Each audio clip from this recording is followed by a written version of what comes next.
So hi everybody, welcome along to this class. All the use in our Discovering Buddhism modules. And for those of you online, welcome again to the class. So we begin as we normally do by doing a meditation and a setting of motivation, and then we begin the class proper. So this first part takes about 15 minutes as primarily meditation, but if your eyes are closed, you can open them occasionally. You'll see the slide has changed up there. There'll be some prayers and you can just follow along. So let's begin by first of all just getting comfortable in your seat. So here you want to have your back straight, your shoulders relaxed, and your feet either flat on the floor or on a cushion. Now you can close your eyes or keep them open. And what I require of you, first of all, is just to let your body breathe itself.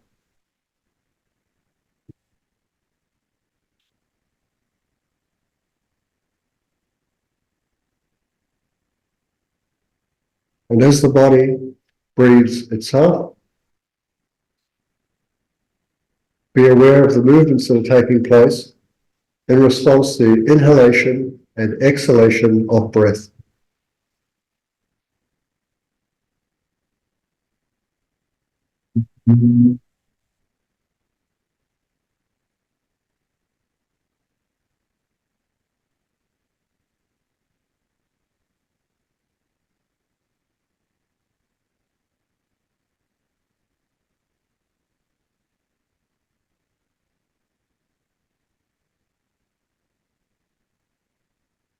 So the idea here is to allow the body to relax and the mind to be focused upon that relaxation response.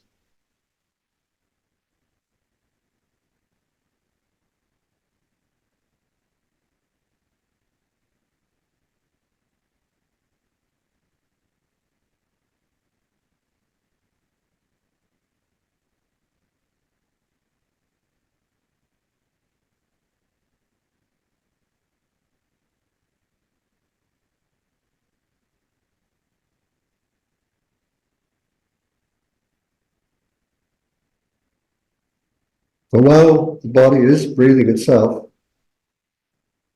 and you are aware of that, it's easy to imagine the appearance of Shakyamuni Buddha and all the spiritual guides before you.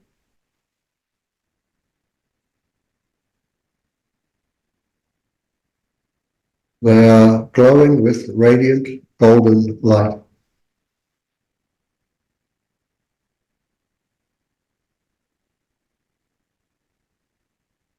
And while they appear before you, picture your parents and every other being seated surrounding you.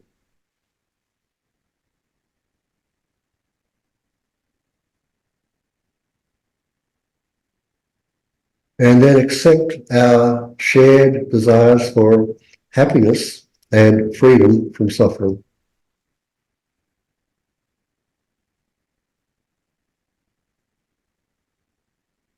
And that we, the sentient beings who surround us, and the wish for happiness interdependently exist as agent, object, and action.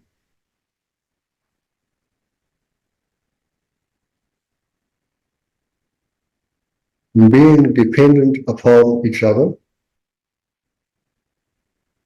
their existence as separate, objective, and independent is an illusion.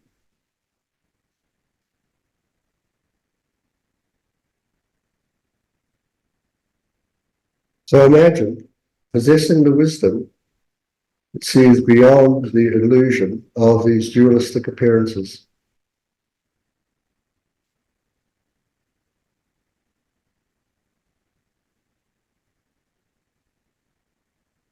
And think that this wisdom of yours is combined with love and compassion.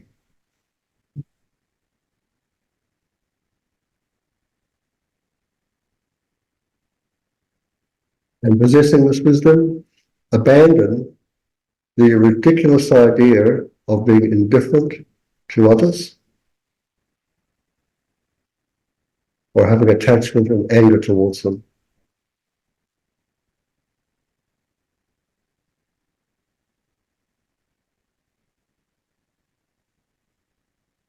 And in the direction of the three rare sublime ones, accept your refuge by saying, I go for refuge until I am enlightened to the Buddha, the Dharma, and the Supreme Assembly. By the merits I create through listening to the Dharma, may I become a Buddha to benefit all sentient beings. I go for refuge until I am enlightened to the Buddha, the Dharma, and the Supreme Assembly.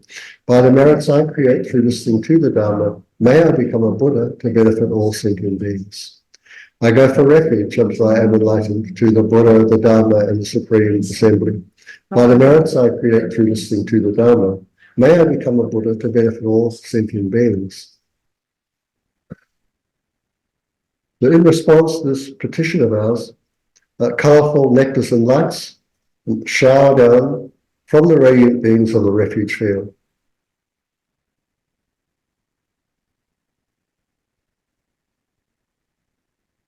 And our wrong views, our arrogance and selfishness are washed away.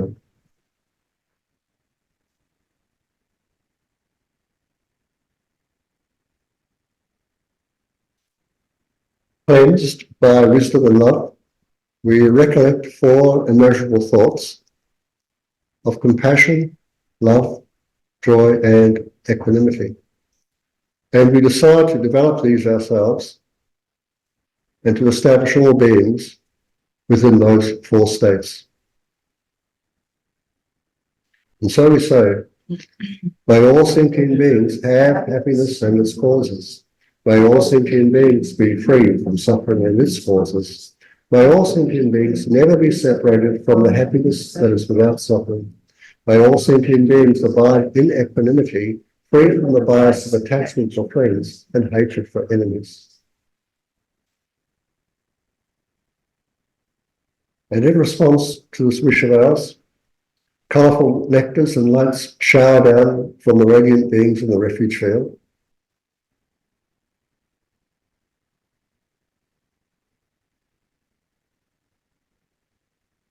And our malice, personal distress, overexcitement, indifference and apathy that have hindered our spiritual growth are washed away.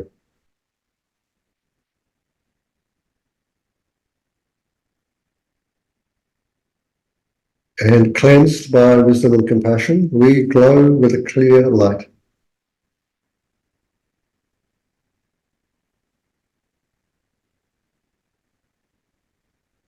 We feel stronger, being without violence, and we seem to be wiser.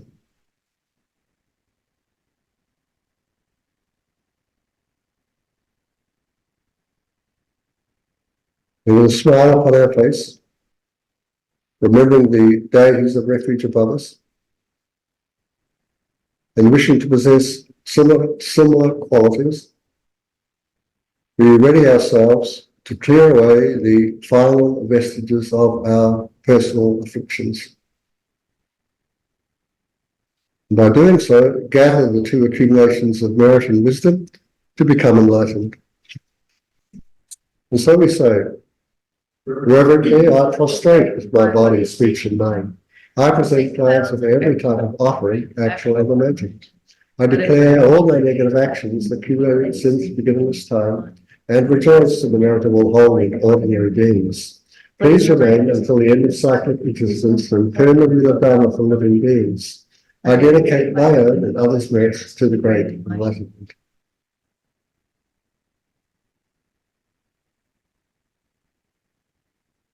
Now, although everything seems real, it's not as real as it seems to be. There isn't anything that exists on its own. In fact, everything that does exist is rooted in ideas and names.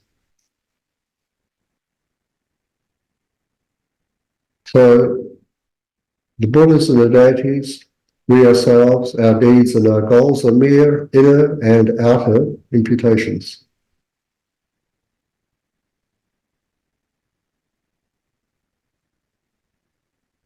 I think that we can let go of all of this as a means of eliminating our greed and our selfishness.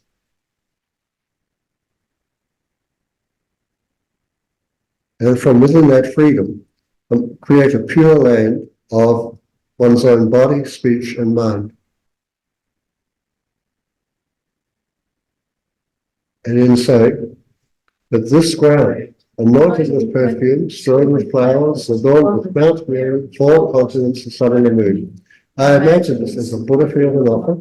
May all living beings enjoy this pure land. Idam Gurata Mandala Kamnayatani. The Buddha takes what we offer. He smiles at us and we meet his gaze.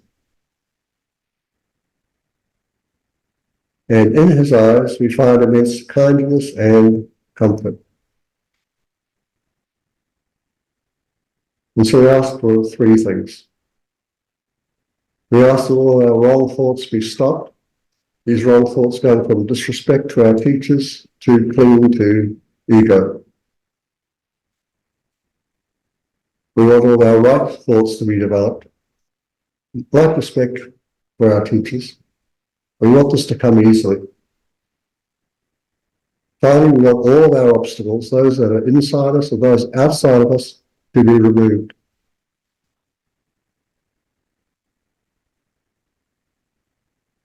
And so we ask of the Buddha to bless us and all beings so we can understand and feel impartiality. To recognize everyone as a dear parent,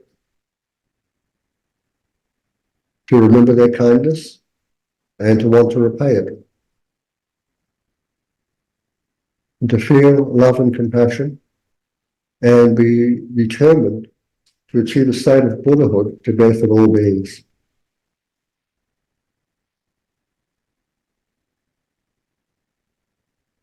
So in response to this, an emanation of the Buddha leaves his heart and it moves through space and it comes to abide above the crown of your head. This emanation is facing in the same direction you are. And now it begins to descend. It enters the crown of your head, comes down through your skull, through the throat passage, down into the chest, and the emanation rests just above your heart.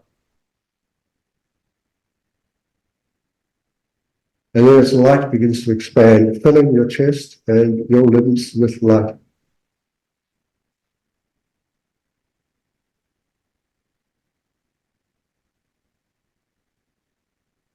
Light fills your head and your consciousness.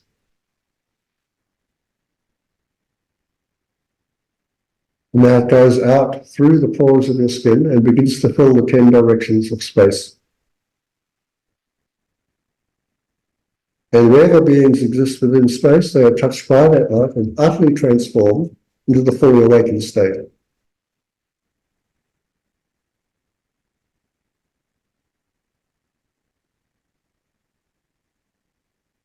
And the thought arises if you've accomplished your purpose.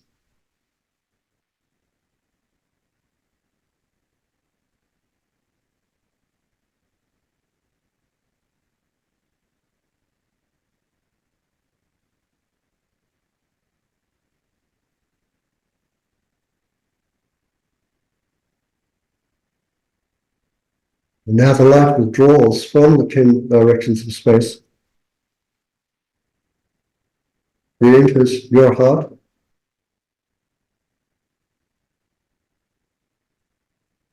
And you can feel yourself breathing and you can hear different sounds. And you feel embodied.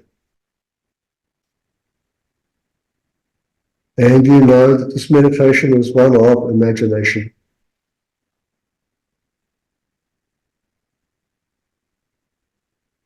And although it was, it has also imprinted the mind. It has affected the mind. It's placed in place a cause or a condition for your own full awakening, to bring about the welfare of all sentient beings. So just accept that. And then breathe in deeply through your nostrils. And exhale through your open mouth. And in your own time, let your eyes flutter open if they're closed.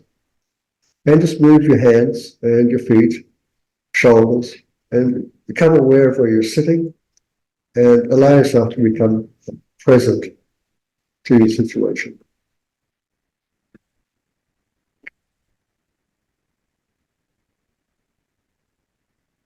So again, welcome along to this course. And we're going to be looking at a number of things over the next 8 weeks. So these will be, beginning tonight, we call impartiality and compassion. We look at the development of bodhicitta.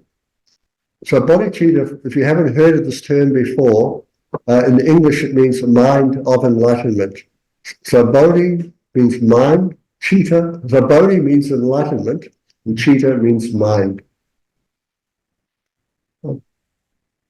I've come across another term to express this term called radical altruism.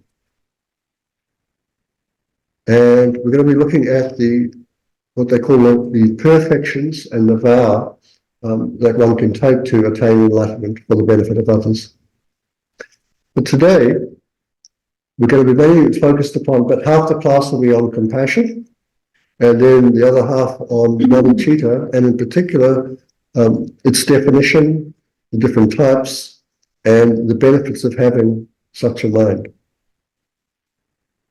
So as we go through the material, there'll be a number of different breaks, and in that break, we'll either do a short meditation. Meditation is no longer than 5 minutes, or else we'll open it up for discussion. And if there's no discussion or our discussion finishes, we'll go on until we do the last few meditations. So in total, there's 5 meditations to come. But it's only 5 minutes, so it's pretty easy. Okay, and so to present these courses, I've relied upon previous teachings that I've had from my own teachers, and these particular books here. As the weeks go by, the books will change because I've relied upon different material as we go through each week. So this book here, Gradual Awakening by Miles Neal, he's the one he came up with this term, radical altruism. This book, Bodhicitta, by Venerable Losang Getso, tremendous in-depth discussions of what bodhicitta is and how it's looked at through the lens of different traditions. And the others are sort of more general, but a lot of information within each of them. Now, this mind of enlightenment, this term which bodhicitta is referring to, is, to my way of looking, the most fully developed mind a human being could have. I don't think anybody, what's aspiration is, I think it's just tremendous. But to have that aspiration, it requires a lot of work before you get it, before you have it. It's a bit like if anybody here has a trade or a profession, you know that you don't have the profession just because you want to have it. There's a lot of work that goes before it, and suddenly you're acclaimed as a professor, you have your credentials, right? It takes a lot of work. Mind of enlightenment is just like that. So we're going to talk about a little bit about the work that has to be done before you have it, and then what it is. So we begin with that first. And we begin with this quote by Lama Tsongkhapa, the founder of our tradition. And as you can see, it says, when you've meditated thus, and feel not even a moment's wish for the good things of cyclic life, and when you begin to think both night and day of achieving freedom, you have found renunciation. So let's start with the word thus, first of all, when you've meditated thus. So he's saying, in other words, you've meditated on something, and he's just calling it thus. So what have we meditated on before we get this renunciation? The topics are contained in a category called 4 thoughts that turn the mind towards the Dharma, or 4 thoughts that turn the mind towards the teachings of the Buddha. So these four thoughts are appreciation for your life as a human being and death and impermanence. They're the first of the four thoughts. And they turn your mind away from just the happiness of just this life, of just doing things for this life. The next two thoughts that turn your mind are karmic causality and the sufferings that take place within cyclic existence. And these two thoughts turn your mind away from being reborn altogether. And he calls this a state of achieving freedom. And he says here, you found renunciation. When you think day and night, and it comes to you naturally, I must be free from this process of taking uncontrolled rebirth. Because that's what they mean by samsara, or cyclic existence. And this all has to be with you naturally.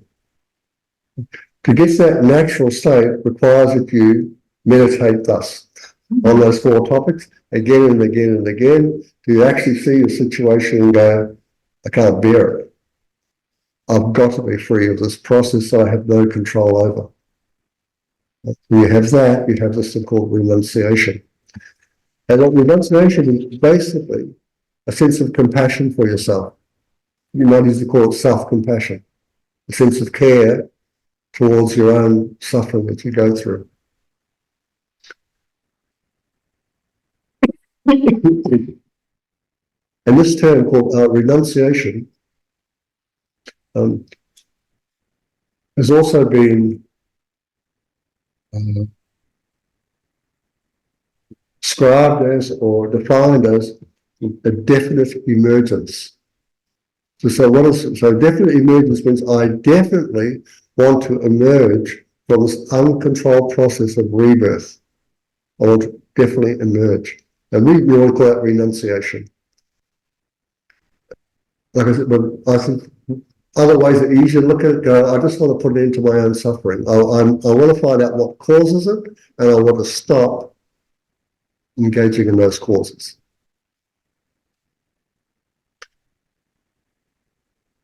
This is called a wish for one's personal liberation from suffering, personal freedom.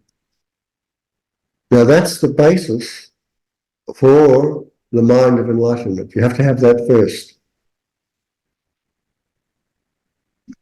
So our own freedom depends upon this deep and pure self-compassion imbued with wisdom. It's important to have the wisdom because that shows you how to get out. If there were no way out, it would just be crazy having the thought. Yeah, I want to, but look, there's no way out. Right? They go sort of look and go, well, is there a way out? Can I actually stop it? So wisdom shows you, yes. So this desire for freedom must be imbued with wisdom. That's your working basis. But then you see, look, everybody else is just like we ourselves. So then the next thing is, can you extend the natural compassion you feel towards yourself to others? And think, everyone's just like me, we're all in the same boat. None of us have control over the process. Most of us don't know how to get out. There's no difference between myself and others. So why, if that's the case, am I just working for myself? Why not work for others? And then think, is it possible? So again, you need wisdom to do that. So this is another type of thought. So this has to also arise to be natural. So first we work on ourselves, so we have a natural wish for freedom and it's driving us. And then we have to extend this idea to go, everybody's in the same boat. And now we have this natural wish to free ourselves and others. So it's sort of a progression of work you've got to do before you get close to having this mind of enlightenment. So it's got to begin with that sort of thought. And then, of course, the next one arises like, is that possible? And so then you find you get trained in these different techniques to bring about that possibility. Now they say persons of sharp disposition, meaning intelligent people, ask that question, is it possible? So then they go straight to the wisdom aspect and look, could this really be done? So when you look at that, and if you can see, yes, it's possible, you go, great, I must do it. This is called this drive now for enlightenment for the sake of everyone. So Nakajima, one of the greatest philosophers that's ever lived, says the fruit of enlightenment solely for others' welfare grows from the sprout of the mind of enlightenment, which has a root of firm compassion. And this is what the conqueror's children cultivate. So the conqueror here is the Buddha. The children of the Buddha are called the Bodhisattvas, or those who cultivate this mind that seeks enlightenment for the sake of others. They're saying that here, where that all comes from is compassion. So if you sort of follow my arc of speech here, you'll see you have to be given compassion for yourself. There it goes, no difference between me and you. We're the same. Now the compassion gets larger. But still compassion, so when it gets there, it's great compassion. It's not singular compassion, it's great. Now you care about others as much as you do about yourself, but what can you do about it?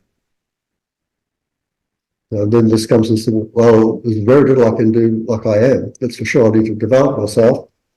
And to what lengths to say, I've got to become a fully awakened person. It's the only way to work really effectively for others. So I want to become a Buddha.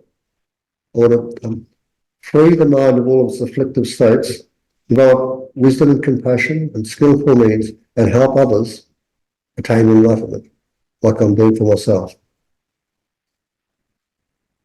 So we're going to spend a little bit of time now talking about the compassion, the basis, the working basis.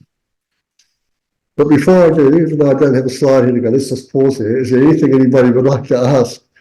Does the narrative arc seem to be okay to you? Reasonable? You can follow it. Yeah. I just thought, so the conqueror is like quite a forceful term, and yet it's based in compassion. So conqueror of... The conqueror of one's personal afflictions.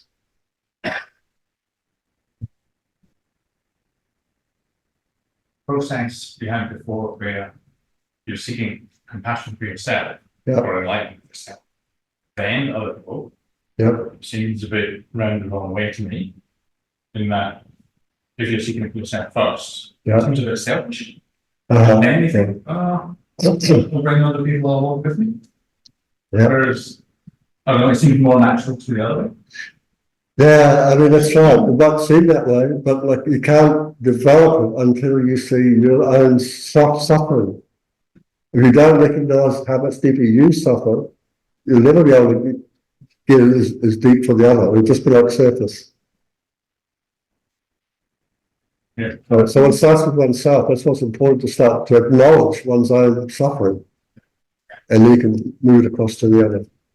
So there are types of selfishness, and sometimes the Dalai Lama says, look, we are selfish. It's best to be wisely selfish. You can be foolishly selfish, or like says, wisely selfish.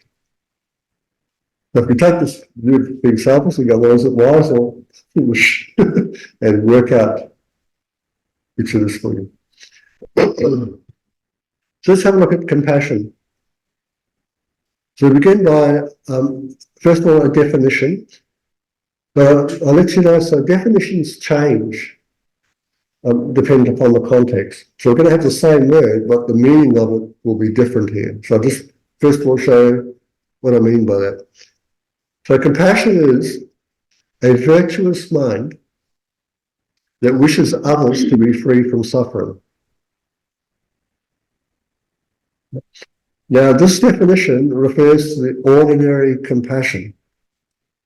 It's not spiritual meaning or anything like this. And when we say others, we're included in that. We wish to be free from suffering. So we're in it. That's a natural thing. So it's a natural wish or aspiration to ameliorate your own suffering or to help somebody else free themselves is called compassion. So this compassion is shared by ordinary people like ourselves, but also those of what they call the hero and solitary realizers of the Pali tradition. So those spiritual people, aspirants can have this idea, and ordinary people like ourselves. But this is not the compassion that they mean in the Mahayana.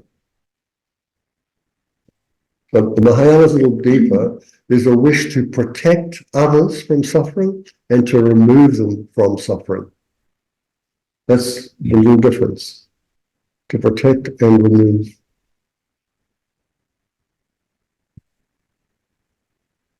Now, this compassion seems to be very, very important within the Mahayana tradition.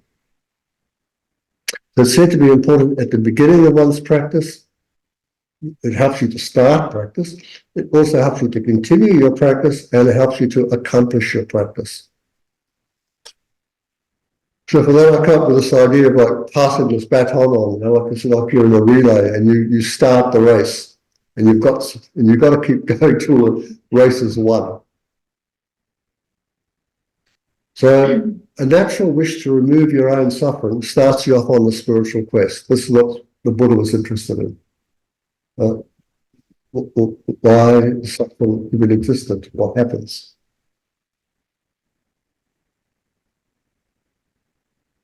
So it provides us like a strong feeling for your own suffering, and also you acknowledge that others are going through the same state. Now, once you find out what causes it and what you can do about those causes, then you really start engaging in a path. So we start with compassion and we continue the practice with compassion. Compassion for ourselves, our wish to put an end to our own suffering and its causes, and to protect others or help remove others from suffering. So when I say like remove others from suffering, I mean you can't like take the cause of suffering and then just go, well, there you go, chuck it away, right? It just can't be done, can it? Like we all want to help people that we know who suffer, and how do we normally try and do that? Talking to them? Yeah, usually it's through talking, isn't it? Or have a cup of tea.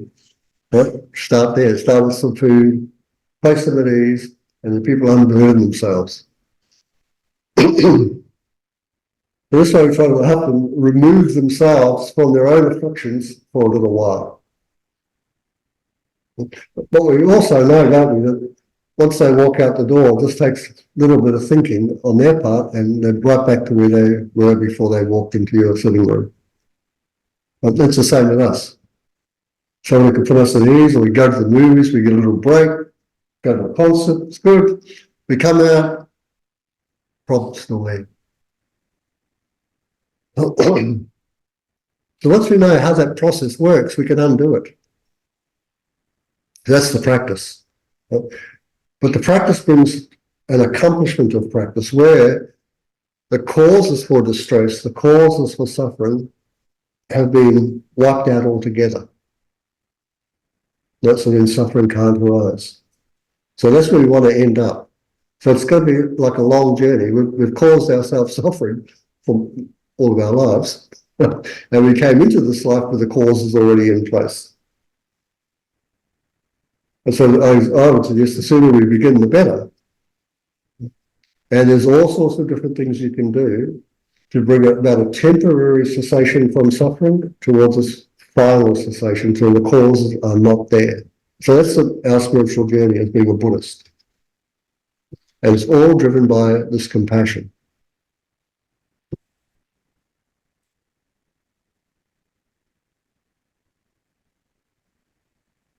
So here's this little, I know it might be a bit strange to the way this is said. So what they call the focal object of compassion is somebody who's suffering. That means it means that they're the object and your focus is upon that suffering. That's all it means, the focal object. The subjective aspect is you thinking about that and you go, wow, I wish I were free from suffering. I will do something about it. So you know, can you guys get that? It's like object, subject. You're the subject, acknowledging it, seeing it, and thinking something about what you might want to do about it. And there is the being suffering, whether it be an animal, a person, or any other object like that, or even yourself.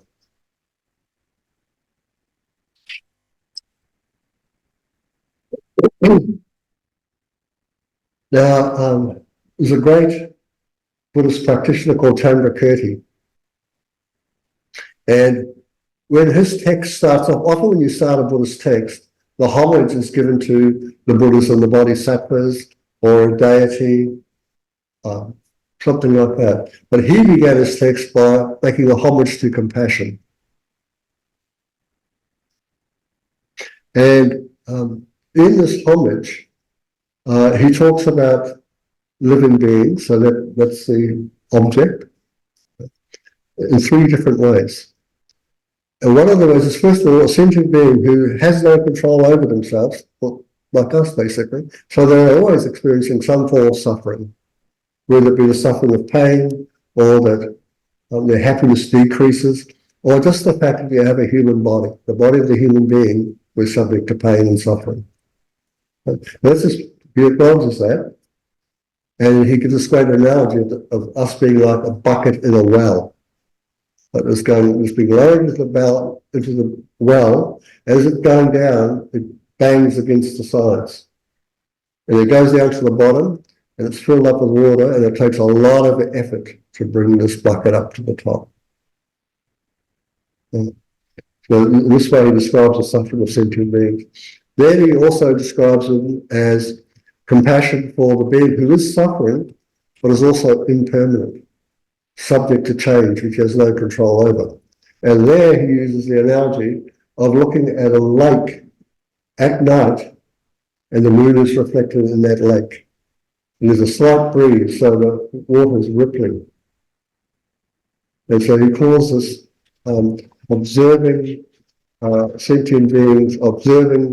sentient beings subject to change. And lastly, he talks about the sentient being which is empty of inherent existence and doesn't know it. And not knowing it, they cause themselves suffering. So I just want to have a look at this analogy. So we begin with the first one, the bucket and the well. So observing the mere living beings, and what he observes is every sentient being lacks control. This is what Kesa Rinpoche said to us as a class. He said, you know, you gave a teaching on the first noble truth. He said, right, you've all heard what I've got to say. What are you going to take home from this? And we all just gulped back going, well, I don't know. What do you take home? And he said this, you don't have control. That's what you take home. So it's great because if you think about it, you go, did you decide to come into this life? You go, I don't really know. Can you decide to stop aging? Well, I thought I could kill myself, and would you, there's a lot of things you don't have control over. They just say, just become aware of this. This is the first noble truth. You're not aware of a lot of things, you don't have control over much. And then the second noble truth is there are causes for that. Find out what these causes are and put an end to them. And you sort of move through its truth. But let's look at this analogy. So when I said it to you, can you pick up what it might be? Any ideas? Has anybody heard this analogy before? I've heard a bucket banging down a well. Yeah, that's right. Right? So it goes, just as a bucket is tied by a rope to a wheel, so we are bound by our past actions, which are contaminated by the afflictive emotions of lust, hatred, and ignorance. The bucket is tied by the rope, we're tied in this way. Just as the turning of the wheel, be it a water wheel with many buckets strapped to it, or a windlass with one bucket tied to it, depends upon a person operating it. So our wandering in cyclic existence depends upon consciousness. Just as the bucket travels down to the bottom of the well and up to the top, so we travel among the stations of cyclic existence, being born over and over again as hell beings, hungry ghosts, animals, humans, demigods, and gods. And just as the bucket descends easily in the well, but is difficult to draw upward, even with hard work, so our own tendencies of mind, our lust, hatred, and ignorance, are such that we are easily drawn down into the lower states of existence. But to change the momentum of this movement to lower states and move upward to higher ones requires a great deal of effort. Just as in this life, it's very easy to become depressed, sad, angry. All the afflictive states come very easy. But to have a positive state is not so easy. It requires work, usually. Now, just as with the turning of a water wheel or the wandering of the bucket in the well, the temporal order of what happens first, in the middle, and last is difficult to determine. In the same way, our afflictive emotions, actions, and sufferings mutually lead to each other, making it impossible to determine in general the order of those three. And just as the bucket is battered against the walls of the well, so we are battered by the sufferings of mental and physical pain. And the suffering occurs when pleasure leads to pain, and the suffering that comprises the mere fact of being caught in an afflictive process of conditioning. Without power, sentient beings are wandering among bad states and better states. So I read about this. So this comes from a book by Jeffrey Hopkins. So he's written about this at least twice in his books. The first one was a book on compassion, and this has been written when he was studying in India with a Tibetan Lama. And the other has been written sort of about 10 years or so ago. And he said when the Lama explained it to him, he made all the sounds of that bucket going down and battered against the wall, and he made groaning sounds. When it came up, it was so effective to look towards him that he never forgot it. And he says this is a very, an idea that we can use too, this analogy. Let's do our first meditation. So again, you don't need to close your eyes, but if it helps, I'll do so. Just get comfortable in your seat. Maybe take a deep breath in and a good exhalation. And then letting your body breathe itself normally and naturally. Imagine a bucket being powerlessly battered in the depths of a dark well.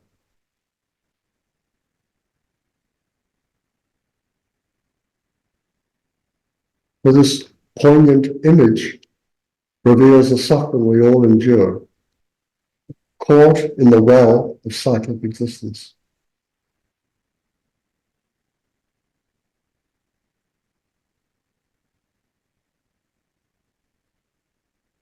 While you breathe, allow a felt sense of our shared human vulnerability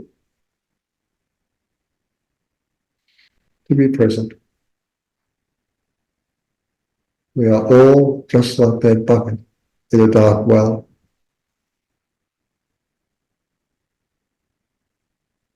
Then with some tenderness, call to mind someone you care for deeply.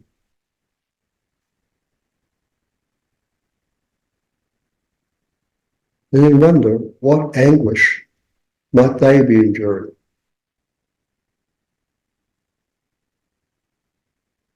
What sufferings might they be going through as they, like us, are bound by misperceptions and contaminated karma.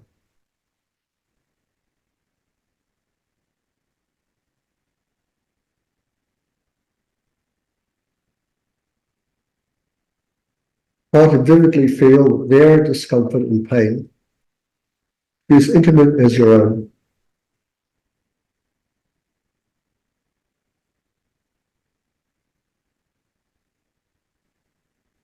And then gradually sort of widen your perspective to include acquaintances, strangers, even those you might consider an adversary.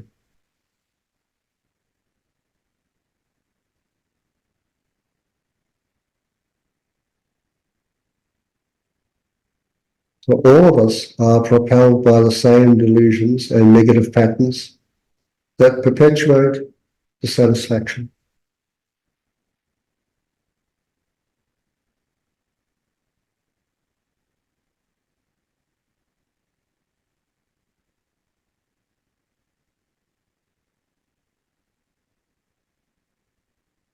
Is it possible to create an aspiration, a wish to liberate yourself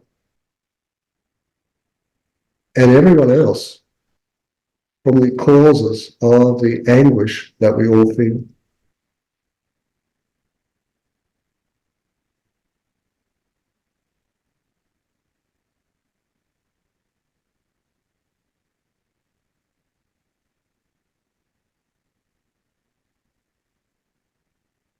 And just breathing in, exhale, and your eyes start open.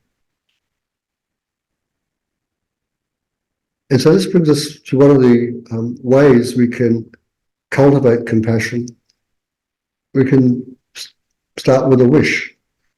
And the wish is how wonderful it would be if this person were free from suffering and its causes. May they be free from suffering and its causes. And I will free them from suffering and its causes. So here Hopkins says, when through analytical meditation, a vivid sense of the pain of others is obvious to you, within a sense of being close to them as you cultivate it in earlier steps, take your best friend to mind and think how nice it would be if my best friend were free from suffering and the causes of suffering. So this is quite easy to do with a good friend, right? So that's why you start off there. And you have a feeling about that.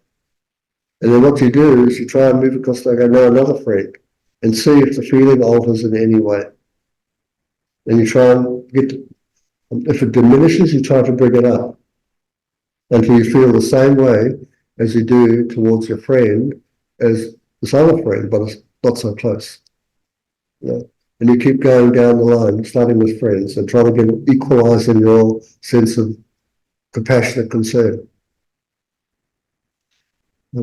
Once you've done that, then you can move up to the second level. May they all be free from suffering and the causes of suffering. When you can get that up, then you go up to the third level. I will do it. I will free them. So even when I read through this, it's like, oh my gosh, it's a lot of work. It starts with friends, and then you go over to the strangers, and you finally end up with people who, at the present we don't have any compassion for at the moment. We just don't like them. So most of us, I'm sure, don't like people who hurt other people. When you read these things or you see this stuff on TV and you see what people do to other people, if it's hurting, especially if you think like sort of unjustified, most of us don't like that. So then what we normally do now, our normal response is that we dislike the person who's doing the harm, don't we? We don't have compassion for the harm doer. So our compassion is not equanimous or equal. So you can see this is going to be quite a process to go through. So if you do this with compassion, you also do with love and kindness, and you also do it with equanimity. So equanimity is usually the first step. You start there, and then once you can get it sort of equanimous mind, then you move it across to the other states.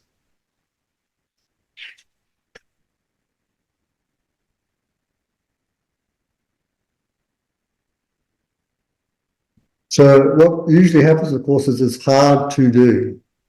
So that's why we ask in that 4 measures, please, Guru, Buddhas, Bodhisattvas, Deities, Dharma, Protectors, help me do this.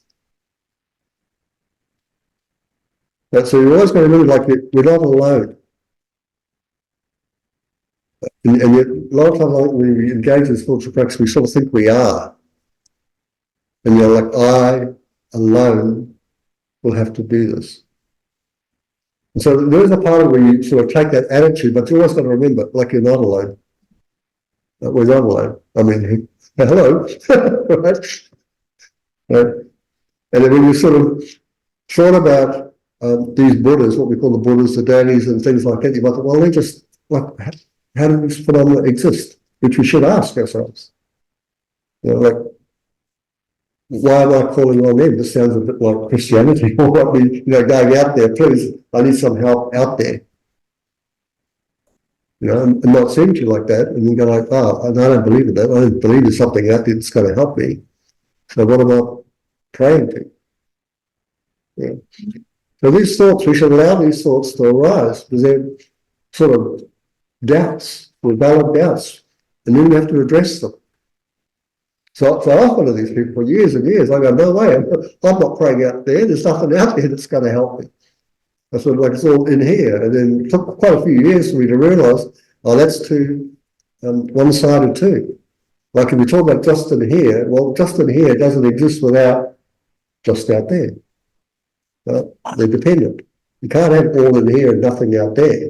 In here depends on out there. So out there exists. But there's no way of sort of coming at this through using dependent arising. And you go, well, what is a Buddha? Buddhas aren't just people. It's a title given to a phenomenon. Buddha's awakened mind. Well, nobody has ever seen a mind. Minds don't objectively exist. And it said the mind of a Buddha knows all phenomena. That's what we're trying to do, isn't it? Become a Buddha, to know all phenomena. But then you go, well, the mind of a Buddha has not gone out of existence.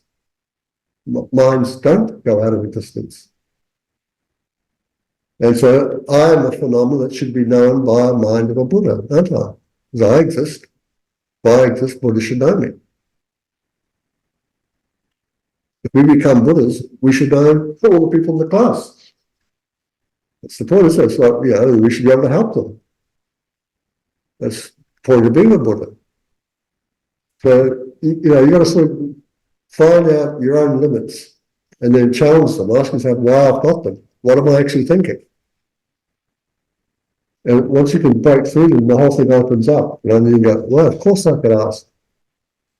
And whether they're out there or in here makes no real difference. The fact is to ask. And I always found that very hard to do. And I thought, well, that's pride. It's like, you find a lot of delusional stuff you got. And it takes time to unwind it all. And the better you are at unwinding it all, the more access you have to these practices and the results.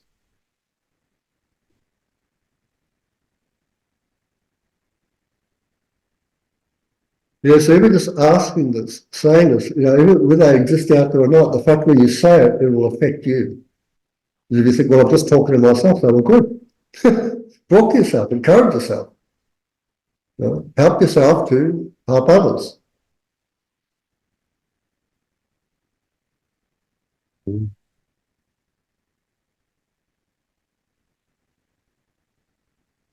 Okay, so then the next phenomenon is what they call observing phenomena, compassion that observes phenomena. And this is the one I was talking about when you look at the ripples of the water in the lake.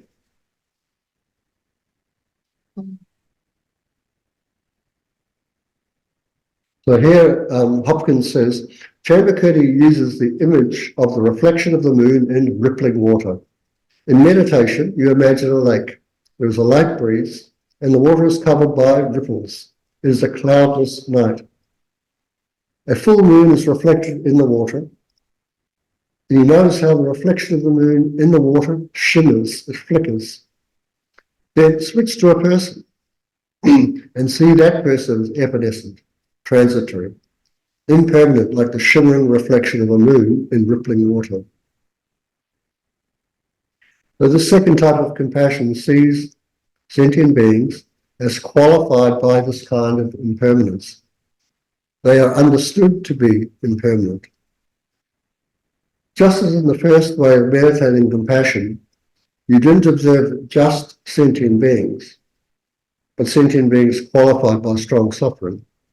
In this case, you observe sentient beings qualified not just by strong suffering, but also by impermanence. It's said that when you see the body of a person, its impermanence appears to your mind, but your mind doesn't notice it. Your mind doesn't apprehend it, doesn't realize it. Sitting in meditation and looking at a moon in shimmering water is a means of giving us a clear image of how we should begin to view others. The purpose of using this picture of evanescence is to expose our usual overlay of solidity in order to reveal what is there. So in time, you will be able to see such phenomena as walls and bodies in this way, composed of many particles moving. Because that is the fact, isn't it? It just doesn't, it doesn't look that way. And so we forget that it is that way. This is the way about bringing back that knowledge. In fact, I remember many years ago, I went to a concert, and the concert wasn't too far away from this, a lot of sewage works.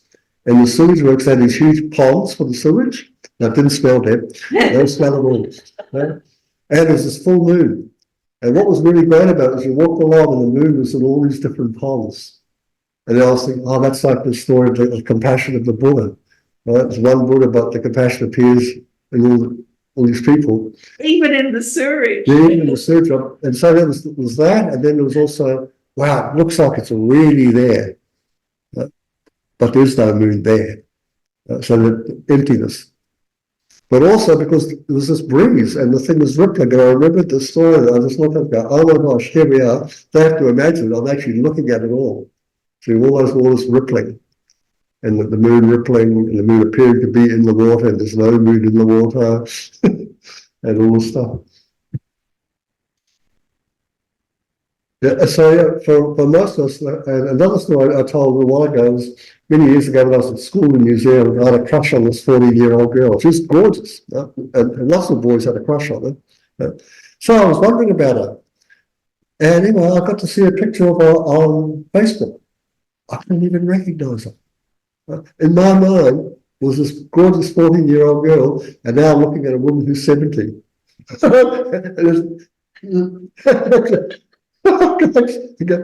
Yeah, that change was taking place all the time, wasn't it? And often when you're with people, if you're with a partnership, intellectually you know they're changing, but often it's very, very hard to see that they are. It doesn't look like that, so you sort of forget they are.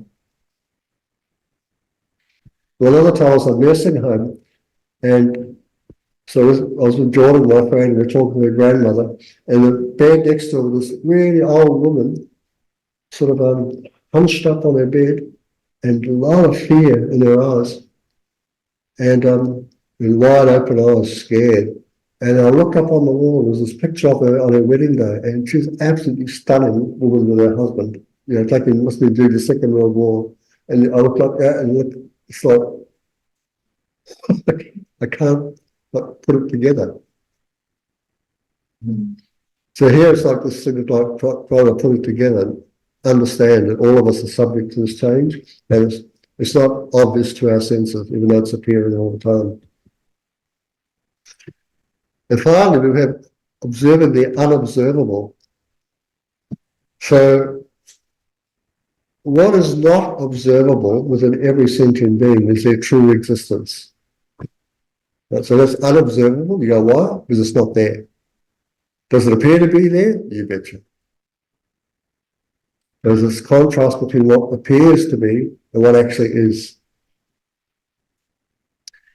So here Hopkins says, it is not observed that a sentient being truly exists.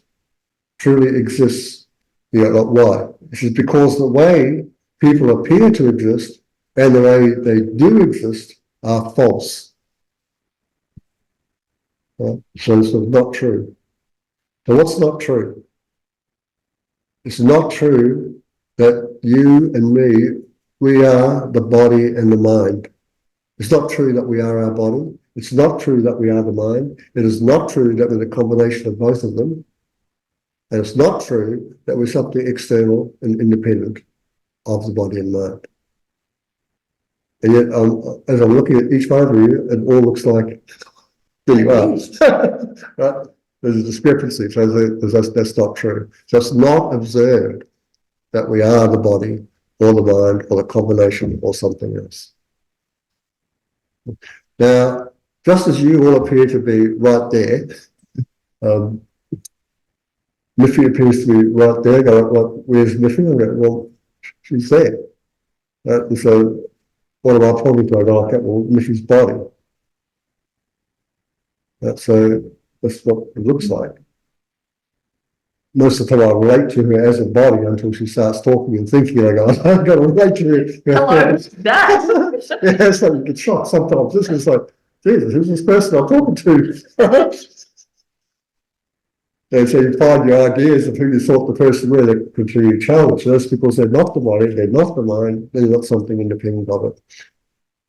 Why this is important is because everybody thinks people are that.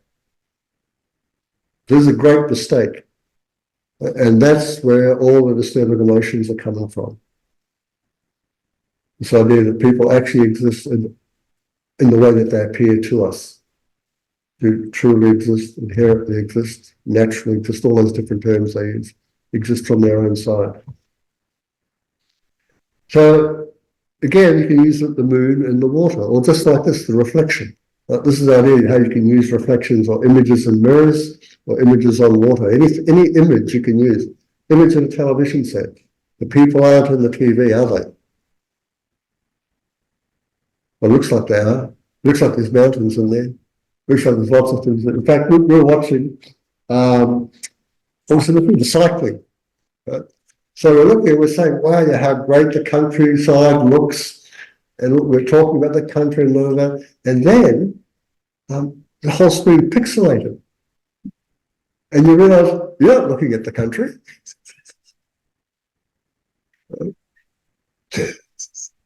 We're talking to, we are.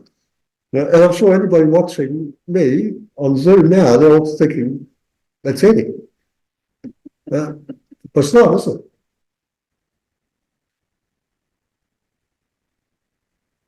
So in the same way, we deceive ourselves.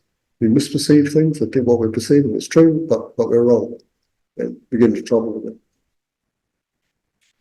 There's this in meditation, imagine a calm lake on a cloudless night. A full moon is reflected in the water, but you don't know the lake is there. You're looking at the reflection of a moon in water, but you think you're seeing the moon. A reflection of the moon in water appears to be a moon, but is not. Sentient beings appear to exist inherently, but do not. When you get used to looking at the moon in water, seeing from every side that it is not a moon, although it appears to be, then when you look at a sentient being, you can use this as an introduction to the fact that although you experience a person that seems to exist from the person's own side, this is not the case. So from the person's own side means from the side of the body. So this what it looks like, I'm looking at Ian, Ian seems to be existing, but yeah, I see his body, there's Ian. And it'll be the same with you guys. In fact, you look at the wall seems to be existing independent of our vision, independent of our language, independent. So.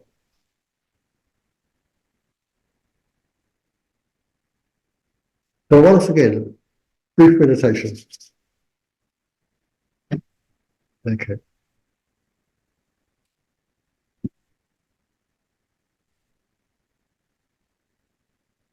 So just as the moon's reflection shimmers vividly, yet has no source in the placid waters,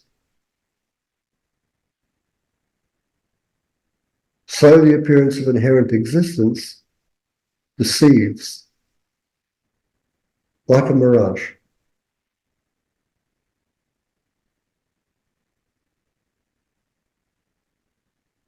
So recollect the world of appearances around you, the people, the objects, yourself.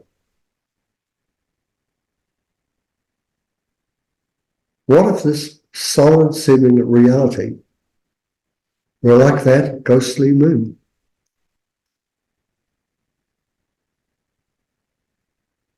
Shimmering yet utterly void of any firm, independent nature.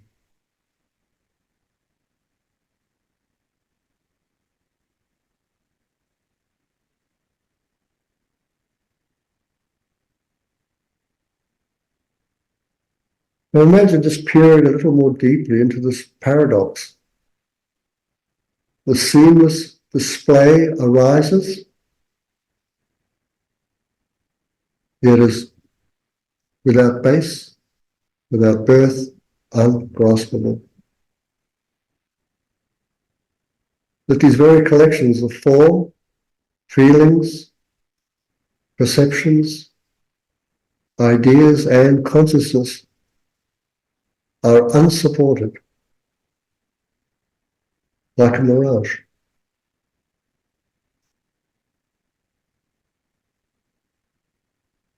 Like self.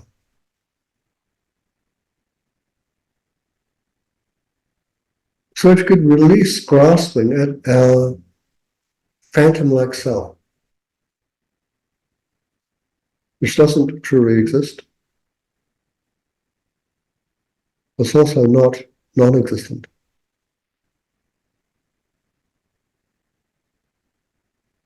It's just an inseparable part of the interdependent display. What might happen?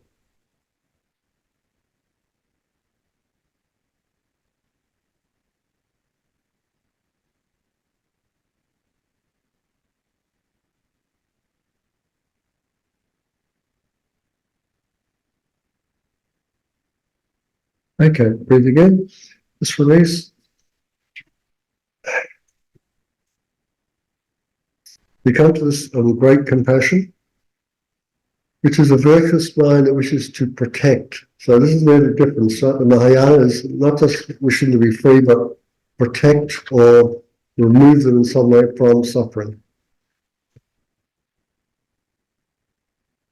So, any questions? Anything you'd like to raise? Come here. Greetings, Eddie.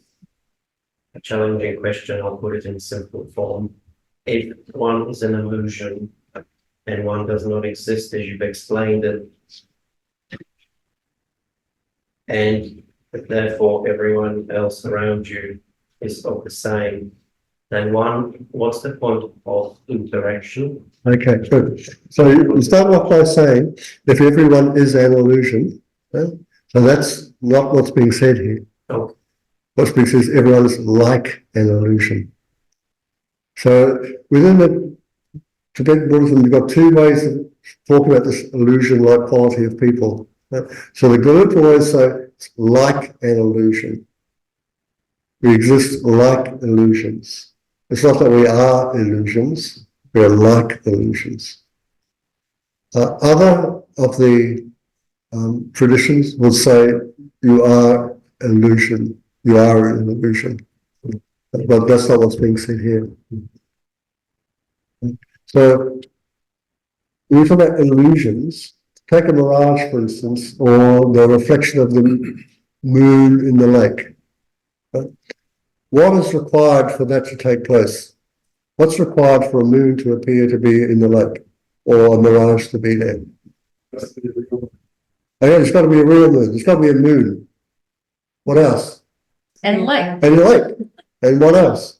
No clouds. No clouds. That's right. What else?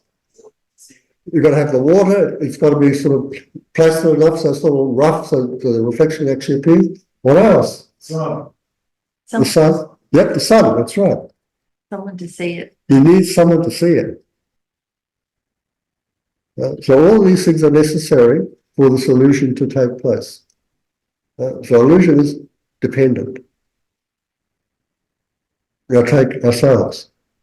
We appear to exist independently, not dependent. That's the illusion. because we actually require air, space, food, mothers and fathers, a name. So we're dependent. So the illusion is what is dependent appears to be not dependent. That's the illusion.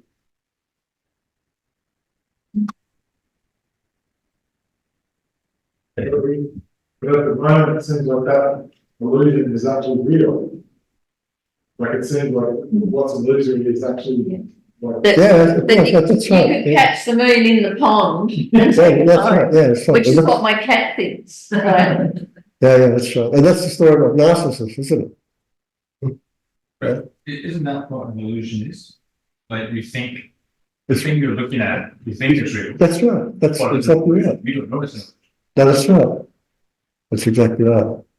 Yep. Like that's like a lot of like magicians and magic tricks, so where you think something's happening, but the way it actually played out is. Yeah. So just also backtracking to the compassion, where freeing beings by myself, and then we forget about refuge, that we've got help. Yeah. So that's happened to me, Peet, because I've thought, I've got to take the responsibility myself, and I've forgotten the refuge aspect, and so I felt so overwhelmed. Yeah. And it's quite a thing to think, you take a personal responsibility, but you have help. Like I just, the having help bit is the one that I forget. Yeah, and so the other thing a lot of people forget is that the person who says, I will do it, as soon as you say, I will do it, your I is going to appear to you in a way that it doesn't exist. And so that also makes it, I can't do this, it's impossible. There's so many of them, and now they're all appearing to truly exist. So that gives you, a lot of you become discouraged immediately, and that's because you're not seeing it clearly. It's this grasp that has come in again, and of course, impossible. So the answer isn't to then give up, because it's overwhelming. And it's also the same way you can say, I will do it. You know, when you love up, says, this is what you've got to come to, go, I will do it. But it's not, you're not grasping an I to intrinsically exist that's going to do it, because that I doesn't exist. So I remember many years ago, a calendar came out, Prison Liberation put out a calendar, and the Sakya prison had this great saying on it. And I remember it really going, that's right.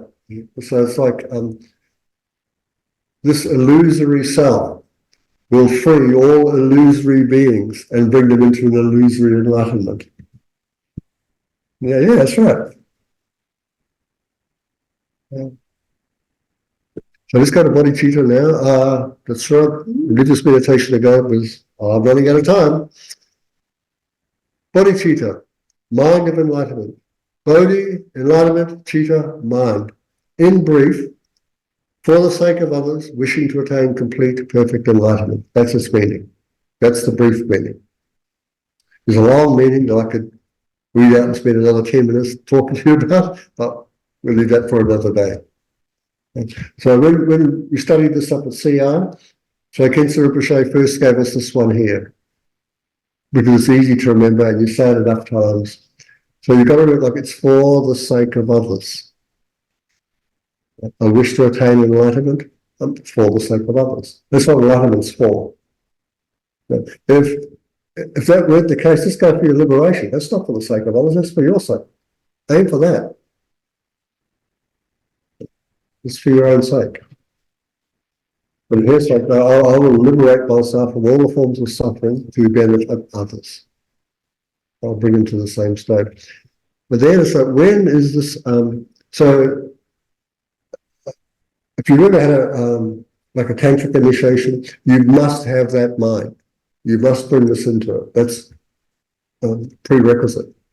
You're not trying to become a Buddha for anything else other than to bring others to that enlightened state. So you've got to remember that. So you take that vow. You're introduced to the vow. You want to use these tantric methods, it's for the benefit of others. So the teacher will give you the Bodhisattva vow. So you need a refuge vow, a Bodhisattva vow. Then you introduce to the practice, and then you introduce to the tantric vows. But believe me, so when you do this, you'll really quickly realize, like, I don't have the mind of enlightenment, right? And for most of us, like, you see this, and you go, oh my gosh, the work you have to put into it to actually authentically have this mind it's massive. So when do you know you have it? Well, that's good, because it just, when it arises naturally, without effort, and remains constant.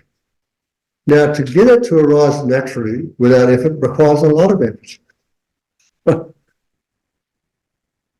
It's just like you become a really good driver of a car, right? It takes a lot of effort to become a good driver. So you put all the effort in, and then you're a good driver, and it doesn't require effort. And then you enjoy it. And you enjoy riding, you have to think about it, you're very good at it. Mind of enlightenment's like that. People like ourselves, it requires a lot of training, a lot of mental work, thinking, all that sort of stuff, until you actually generate it, and then it's always with you. So that thing of always being with you is actually within the definition, but it's a long definition. This is meant through the force of strong familiarity. It arises naturally, without effort, and remains constant. So there's an analogy we can use for this, but might not resonate with you so much. So who here saw the film or is familiar with the story Papillon? So that guy, like, he wanted to escape, didn't he? Yeah, like that was amazing, driving him all the way through that life story, right? That's what I mean. You have that mind, you got it. That's the driving force. The bodhicitta is like that. One is you want to escape this constant rebirth and cyclic existence, but you also want to, you've got a goal, Buddhahood, and I'm going to get everybody else out of the same prison area that I've had myself in, something like that. There is actually one more with this definition of Mike Brader. Okay. First encounters by Steven Spielberg, when all the aliens look out from the spaceship, they're all of natural, without effort, compassion towards the beings that are approaching them. Yeah, well, like that then. If you could, remember that. Now, bodhicitta, there's a number. It's can be talked about in a number of different ways. So here's one way.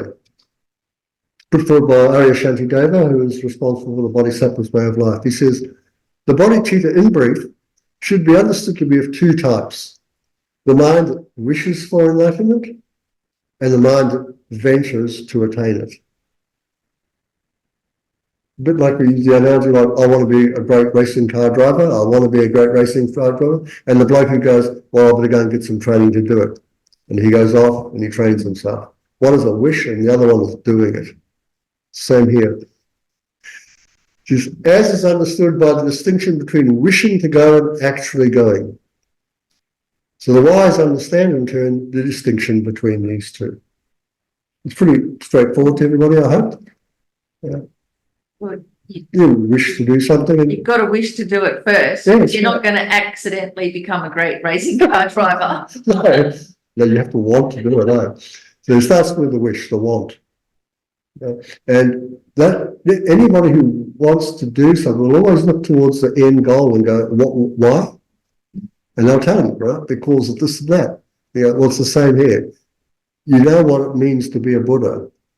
That's why I want to be one. You know, it's possible to be one, so I'm going to try and be one. Same sort of reasoning.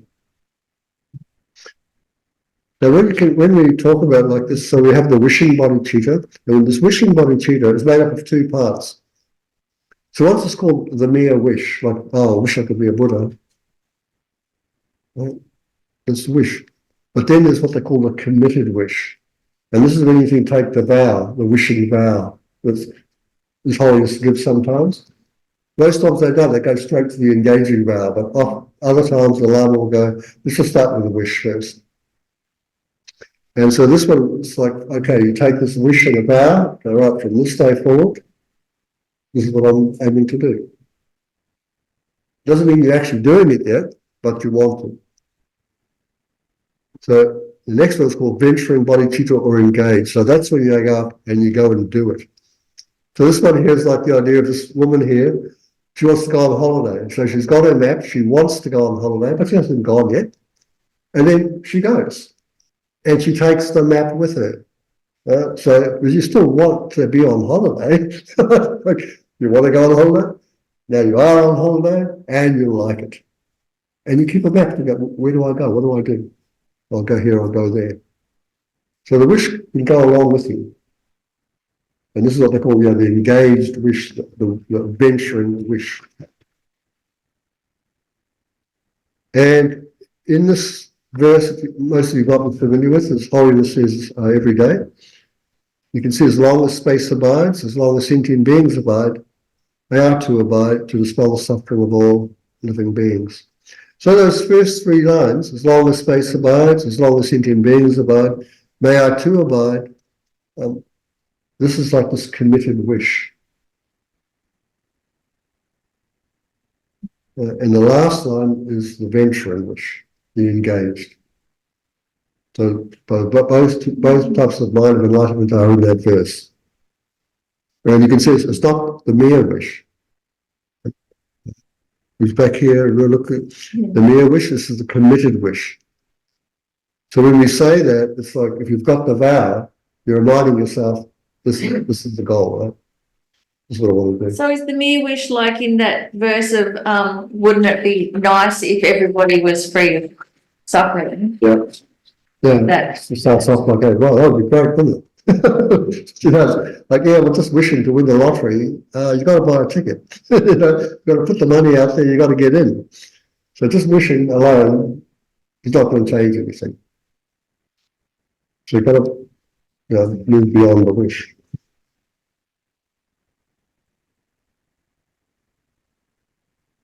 Now, I have this other meditation again, but this time again I'm going to leave it out because it really has to do with a deeper exploration of the definition. So this next meditation does that, and because I didn't go through it with you, we just put it aside for the moment. Don't worry, there's another one coming. Plenty of meditations I drew up. But, as I normally do, just go overboard, there's too much. So now, bodhicitta can be talked, like I said, so we've got wishing and engaging. And when we have this wish and it becomes more than a mere wish, when it's developed so it's authentic. So now we don't train ourselves anymore, we know how to drive the car and we're good at it. So we have this mind of enlightenment. When you have that, you actually become a Mahayana practitioner. So that's what determines whether you are a Mahayana practitioner or not. Actual Mahayana practitioner. In fact, the definition says it's a special mental main mind that is the entryway to the Mahayana path. If you have the mind of enlightenment, you've trained it, it's authentic, it's natural, it's always there. You are now what you call a bodhisattva, a person who wants to become enlightened for the benefit of others. And in terms of the paths of your training, you have entered the path of accumulation. And this is called earth-like bodhicitta. It's like wherever you go, you're on the earth, aren't you? You're stable. Right? So the question is, can you lose bodhicitta? And the answer is yes, at this level. When you first enter the path of accumulation and you're on this earth level, it's possible to lose it. And there's stories in the text of those who had it and then lost it. Something weird happens and they go, this person, people like this. And so they lose the mind of enlightenment. But then they have the next section called gold. And there you can't lose it. It's solid. So this description here, which I've coloured in, so Earth, Gold and Moon are talking about bodhicitta on the path of accumulation. Right? So you are a bodhisattva here at this level, and you are accumulating more and more wisdom. But there's wisdom that frees you and leads you to Buddhahood. You do need the mind of enlightenment, of course, and you've got it, but you don't have the wisdom, and you need it. So when you hit the stage called fire, so now the wisdom is burning, what they say, burning brightly. You're about to burn your way through to path of seeing. And when you enter the path of seeing, that's called the treasure. Yeah? So they call that. When you go down, you reach the 8th ground, that's called a wish fulfilling gem. So the bodhicitta at that level. So at this level, so you have the bodhicitta. Your wisdom now is the same type of wisdom that those who have sought their personal liberation have attained. But so you've basically put an end to all your afflictive mental states at this level. And it's supported by bodhicitta. So there's still more to go, as you can see here. For the people who didn't have this aspiration, just wanted personal freedom, with their renunciation and the wisdom, they're there. That's their goal. They've achieved their goal at this level. They've achieved liberation. Bodhisattvas got a long way to go. Still more to go. So finally you end up on what they call is the loop, the river and the cloud, and these are grounds. This is the bodhicitta of a Buddha. So the song is the 10th ground. So probably you guys here might not be familiar with this. So when we talk about a path. So a path, as it's explained in the Mahayana, is on the ground. So you're on the ground and you have a path. Right? And path and ground are basically seen to be the same, synonyms. And basic path and ground are both mental. So we're always working with the mind. The mind is now an entity of bodhicitta. Mind is striving towards enlightenment. It doesn't have the wisdom yet, so it's on the earth, gold, moon. Gets to the fire level. Now, we've integrated calm abiding and special insight. We're very close to making a breakthrough. It breaks through into the path of seeing, the dual mind, the treasure and the dual mind. And all these other things are now the levels where you remove the obscurations from the mind over time. And as it does, your bodhicitta becomes firmer and firmer and firmer. And the wisdom is removing all the obscurations. And finally, you come up to the last level here, loop, river and cloud. You're on the grounds of what they call the Buddha grounds. And finally, you reach the end of, you have the two bodies of the Buddha.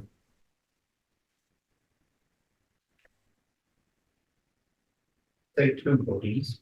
Yeah. Two bodies. Yeah. So the two bodies, so sometimes we can talk about, so the two bodies are a form body.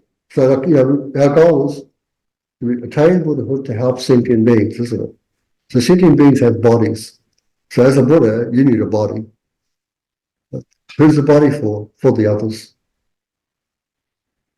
What's the mind for? For you. You've developed your mind completely and you have a body. So this body can help any other being with a body. That's what it's purpose for. And so that's the simplest way of dividing it up. Rupakaya, Dharmakaya. Dharmakaya being the mind of a Buddha, which is empty. The Rupakaya being the body of a Buddha, which is empty. And then there's all these other divisions you can make up at 3, 4, 5, just, but it's always the same thing. And the Buddha, this came from one of the sutras, is if whatever merit there is in the spirit of enlightenment had form, it would fill the entire vault of the sky and then exceed it. And so Lama Zopa Rinpoche, who had developed this mind and had, such an, he seemed to share it with everybody else, want everybody else to develop this mind too. this is some of the benefits. So there's heaps and heaps of benefits of developing a mind like this. One, it does reduce selfishness, that's for sure. When the whole aim is to benefit someone else. Less worry. You naturally become content and happier. The sense of joy you have will attract others. And life becomes truly meaningful. This attitude and the trainings that you engage in, everything becomes workable. In fact, it's very hard to say you have a problem, right? Because you don't. Problems are just a mental label that you put on things. With this mind, like I said, it becomes workable. Everything is workable. So we're just about time to go, so let's do our final meditation. Again, get being comfortable in your seat.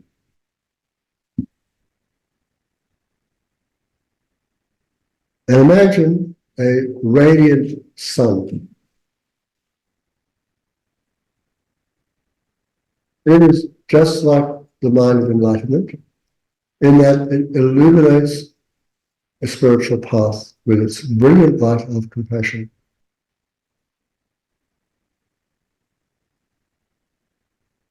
And breathe deeply. Let the wish to benefit all beings fill your heart.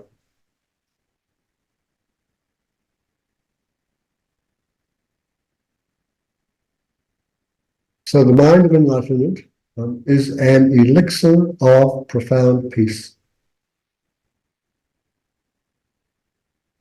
It dispels inner turmoil like a refreshing rain.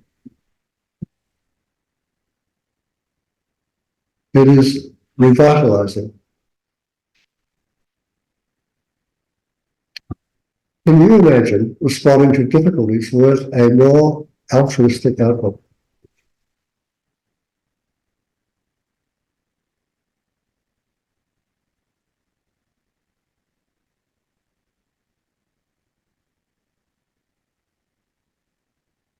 When you willingly care for others,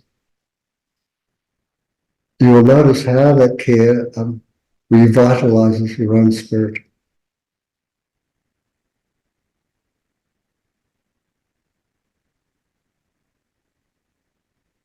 The mind of enlightenment is a sanctuary. It's a sanctuary amidst samsara's turbulent sea.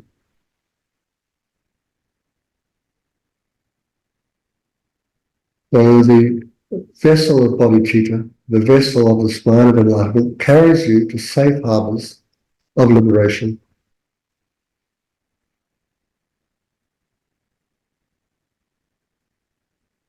And the enlightened beings have seen the mind of enlightenment as the peerless path to ultimate awakening.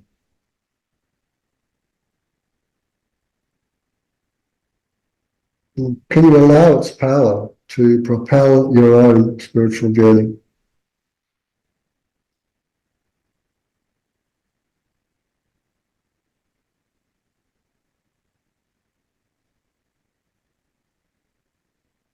Is there any other method that could ever replace its vital necessity?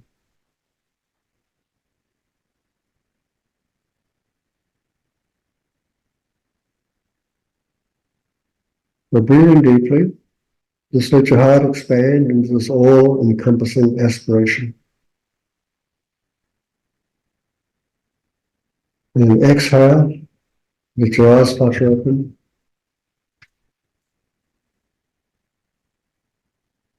There's a final quote we have, this one here again from the Bodhisattva's way of life.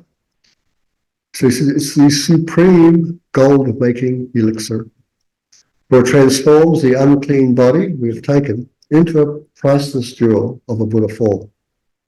Therefore, firmly seize this awakening mind.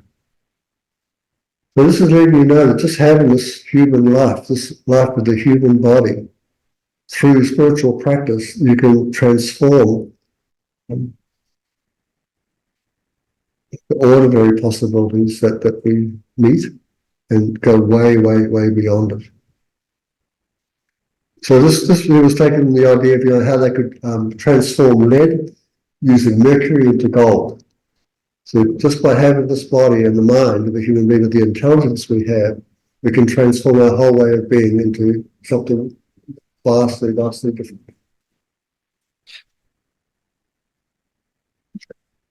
That's our class for tonight. So what's our takeaway? Well, you do know there's different forms of compassion, and you also know there's different forms of the mind of enlightenment. So what is bodhicitta? Does everybody remember that short definition? For the sake of others.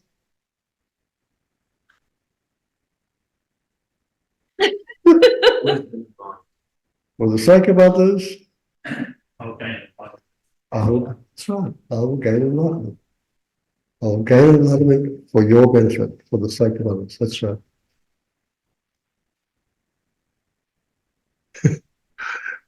Yeah. So there's material up online if you wish to engage in a more in-depth way of studying this stuff. So for pages 6 to 10 in the section called Bodhicitta, the perfection of Dharma. Pages 12 to 18, generating the mind of enlightenment. Then pages 44 to 46 is the nature of compassion. And on pages 1 and 2 that I've put up is a definition of the mind of enlightenment and some more material on this great compassion. So next week we're going to start looking at the foundations of this building of a mind. So we start off with equanimity. So our class next week is where we start from, seeing others in equal light. Let's now dedicate our efforts to become fully awakened for the benefit of others. Now please join me in saying, due to the merits of these virtuous actions, may I quickly attain the state of a Guru Buddha and lead all living beings without exception into that enlightened state. May the Supreme Jewel, Bodhicitta, not yet born, arise and grow. May that born have no decline, but increase forevermore. And as long as space remains, as long as thinking beings remain, may I too remain to dispel the sorrows of the world. And finally, one of the greatest bodhisattvas of our lifetime, just recently left his body, our own teacher Lama Zopa Rinpoche, spoke an aspirational prayer that he returns and continues with his spiritual teachings. In holding and spreading the movement's precious and complete teachings through exploration and practice, you wore the armor of patience that is never discouraged. Incomparable, Venerable Guru, to you I make this request.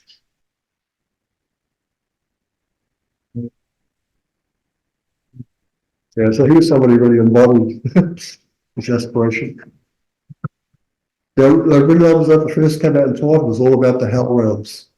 For a long time, it was all about renunciation, all the great suffering, and a lot of people would walk out on it. And right at the end, it was always about mind of enlightenment, and he was a very happy chappy. To share his stuff. Anyway, that's it about class tonight. Thank you very much. See each other, stay alive, do the best you can.